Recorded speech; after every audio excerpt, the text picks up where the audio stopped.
एकमताने विधेयक मंजूर केलं आहे। राज्यातील वाणिज्य, औद्योगिक आणि कृषी रहिवासी औद्योगिक, वाणिज्य आणि रहिवासी क्षेत्रामध्ये एनए टॅक्स जे लागायचं आणि एनए झाल्यानंतर सनद लागायची, आता आजच्या विधिमंडळाच्या विधेयकातनं एनएची सनद रद्द करण्यात आली। आता कुठल्याही सनदची गरज नाही आणि एनए टॅक्समध्ये हे वन टाइम प्रीमियम भरून प्रत्येक वर्षी एनएचे पैसे भरायची गरज नाही।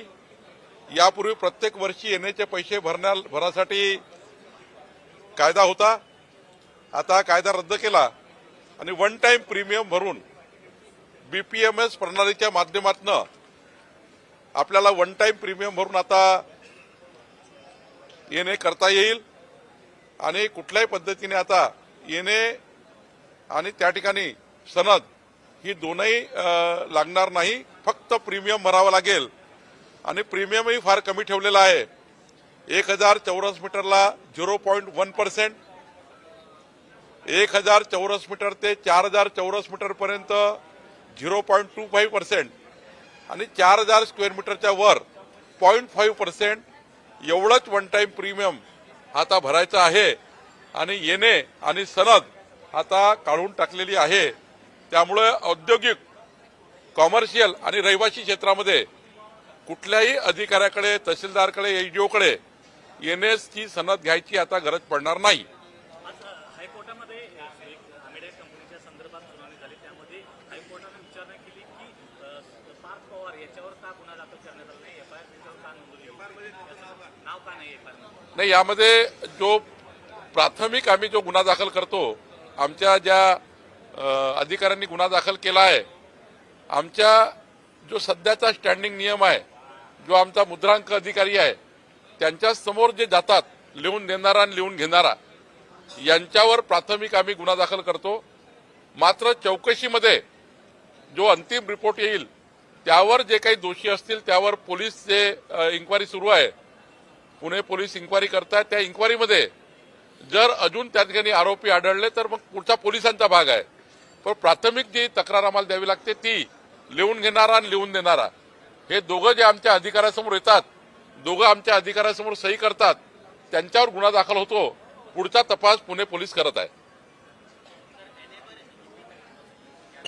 राज्य में एनए की जो एक कंडीशन थी, औद्योगिक, वाणिज्य और रहिवासी बेल्ट में, industrial, commercial end residential area में एनए तो रद्द था, लेकिन एक सनद चाहिए थी, जो सनद यानी पूरे दोबारा एनए की प्रक्रिया करने का एक वहां पर नियम था।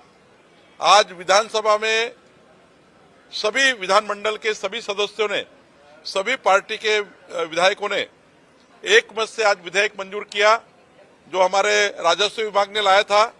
इस विधेयक से अब ये हुआ है कि आपको अभी हर साल एनए का पैसा भरने की जरूरत नहीं, वन टाइम प्रीमियम ओनली भरना होगा।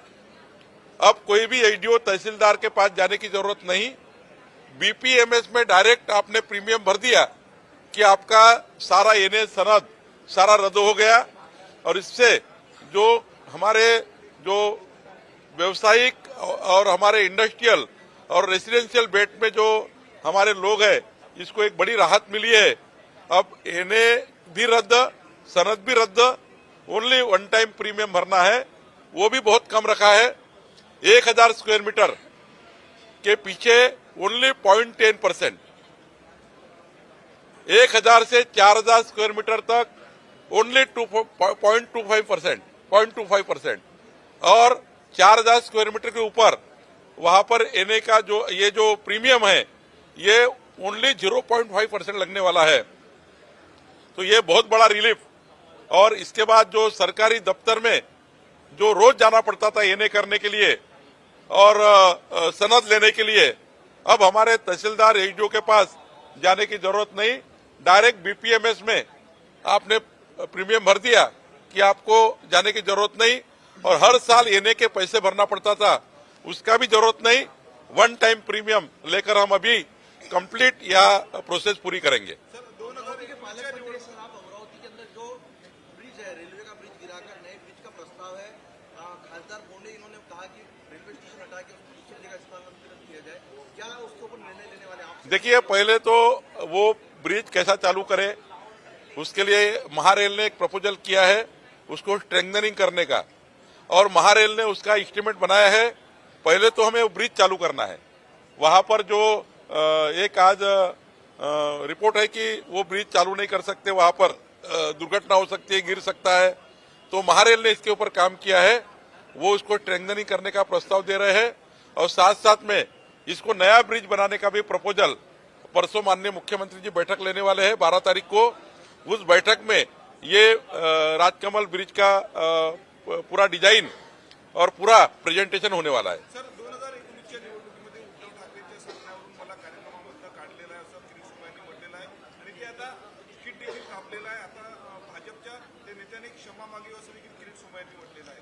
नाही, मला किरीट सोमय्याजी कुठल्या संदर्भाने बोलले एकदा मला तपासून घेता येईल, किंवा आज मी त्यांच्याशी बोलेल आणि मग सविस्तर प्रतिक्रिया देईल। सर अधिवेशनाचे 4 दिवस राहिले, कोणत्या मागणी पूर्ण येणार आहे किंवा जे लोकहिताचे कोणत्या प्रामुख्याने येतील? आता मी काल आमच्या महसूल खात्याचं जर सांगितलं तर कालचा जो कायदा पारित झाला, आज विधान परिषदमध्ये पारित झाला, या कायद्याने 60 लक्ष परिवारांना 60 लक्ष ज्यांना त्यांचे नाव सातबारा आणण्याकरता त्यांचे घरं मानव नियमितीकरण करण्याचा निर्णय घेतला। त्यामुळे 3 कोटी नागरिकांना 60 लाख परिवारांना याचा फायदा होणार। आज जे आम्ही एनए आणि सनदची अट काढून टाकली, याबद्दल आपल्या सर्वांना फायदा होणार की आपले जे त्या ठिकाणी एनएचं प्रतिवर्षी ज्यांना अकृषक भरावं लागतं टॅक्स, तो टॅक्स आता रद्द करून टाकलेला आहे। वन टाइम प्रीमियर करून ते करता येतं। त्यामुळं हे जे लोकाभिमुख आमचं सरकार, देवेंद्र फडणवीसजीचं सरकार लोकाभिमुख, पारदर्शी आणि गतिमान सरकार म्हणून जे आम्ही काम करतो आहे, आणि मोठ्या प्रमाणावर आमच्या सर्व खात्यामध्ये या ठिकाणी लोकप्रिय निर्णय, जनतेला पाहिजे असलेले निर्णय आम्ही करतो आहे। आणि या अधिवेशनातनं शेतकऱ्यांना खास करून 32,000 कोटी रुपयाचं जे पुरवणी मागणी आम्ही दिली आहे, या पुरवणी मागण्यातनं जे जे काही त्या ठिकाणी शेतकऱ्याचं नुकसान झालं, पायाभूत सुविधाचं नुकसान झालं, अचानक आमच्या महाराष्ट्र आपत्ती आली, जी पूरहानीची आपत्ती होती, त्या आपत्तीमध्ये सापडलेल्या शेतकऱ्यांना 32,000 कोटी रुपये देण्याचाही पुरवणी मागण्या या ठिकाणी झाल्या। मोठ्या प्रमाणावर पुरवणी मागण्याच्या माध्यमातून जे जे महत्वाचे प्रकल्प राज्याचे होते तेही पूर्ण करण्याचा निर्णय झाला। विदर्भातल्या शेतकऱ्यांना त्या ठिकाणी ज्या महत्वाचे, जसं अमरावतीमध्ये, एकट्या अमरावतीमध्ये 1100 कोटी रुपये शेतकऱ्यांना त्या ठिकाणी नुकसान भरपाई द्यायची आहे, तो निर्णय आपण झाला। नागपुरामध्ये आणि पूर्ण विदर्भामध्ये आणि महाराष्ट्रात, सर्वच महाराष्ट्राच्या सर्व शेतकऱ्यांना त्यांच्या रबी पिकापूर्वी त्या ठिकाणी त्यांना थोडी मदत करण्याच्या दृष्टीने आपण हा निर्णय घेतलेला आहे। एकंदरीत महाराष्ट्र सरकारचे अधिवेशन शेतकरी हिताचं आहे, शेतकऱ्याकरता निर्णय होते आहे, शेतमजुराकरता निर्णय होते आहे, आणि छोटे छोटे जे त्या ठिकाणी व्यापारी आहेत, जे छोटे छोटे त्या ठिकाणी इंडस्ट्रीज आहेत, त्या ठिकाणी रहिवासी बेल्ट आहे, याकरताही मोठे निर्णय या अधिवेशनात होत आहे। एकंदरीत लवकरच महाराष्ट्रामध्ये मुख्यमंत्री बळीराजा पांधन रस्ते योजना ही येऊ घातलेली आहे। मुख्यमंत्री बळीराजा पांधन रस्ते योजनेमध्ये शेतकऱ्याच्या शेतातले रस्ते बांधण्याचा निर्णय आमचं सरकार करणार आहे। लवकरच तोही प्रस्ताव आम्ही आणतो आहे, जेणेकरून महाराष्ट्राच्या शेतकरी शेतमजुराला महाराष्ट्राच्या अधिवेशनातनं, नागपूरच्या अधिवेशनातनं मोठा रिलीफ मिळणार आहे। शरद पवार खासदारांना स्नेहभोजनाचं निमंत्रण देण्यात आलेलं आहे। दोन्ही राष्ट्रवादीचे नेते एकत्र येणार आणि अजितदादा देखील जाण्याची शक्यता। मला वाटतं की जेवणासाठी कोणी एकत्र गेले तर त्याला काही अडचण नाही। मी जेवणासाठी कुणाला बोलवलं तर सर्वच जेवायला येतात। जेवण म्हणजे काही आपल्या राज्याची संस्कृती नाही आहे, जेवायला बोलवलं म्हणजे काही गडबड होते। आपल्या राज्यात ही संस्कृती नाही आहे, जेवण करायला कुणी कुणाला बोलू शकतं, त्यामुळं त्याचा वेगळा अर्थ काढू नका। शेतकऱ्याच्या हिताचं काम महाराष्ट्र सरकार करत आहे आणि खूपच छान काम करत आहे, परंतु बच्चू कडू यांनी आंदोलन केलं की सातबारा शेतकऱ्यांच्या कोरा व्हायला हवा, आणि तुम्ही त्यांना वचन दिलेलं आहे, त्यांनी आपलं माघार घेतली आंदोलनातून।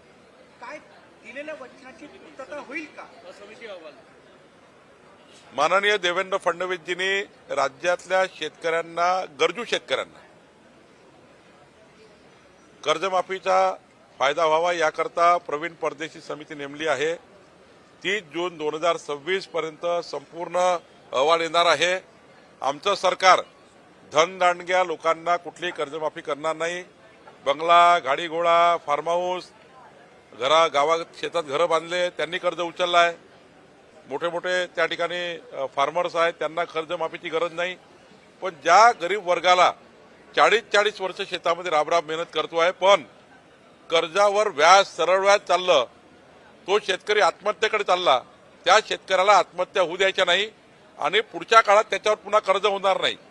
याकरता दोन्ही बाबींनी सरकार विचार करत आहे. एकीकडे अशी कर्जमाफी करायची आणि दुसरीकडे पुन्हा त्या शेतकऱ्याला कर्जात जाऊ द्यायचं नाही.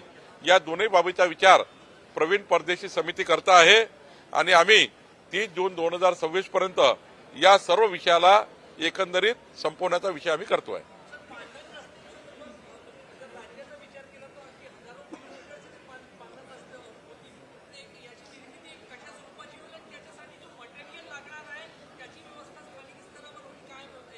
मुख्यमंत्री बळीराजा पांधन रस्ते योजनेचं निवेदन मी सभागृहात करणार आहे, उद्या करणार आहे.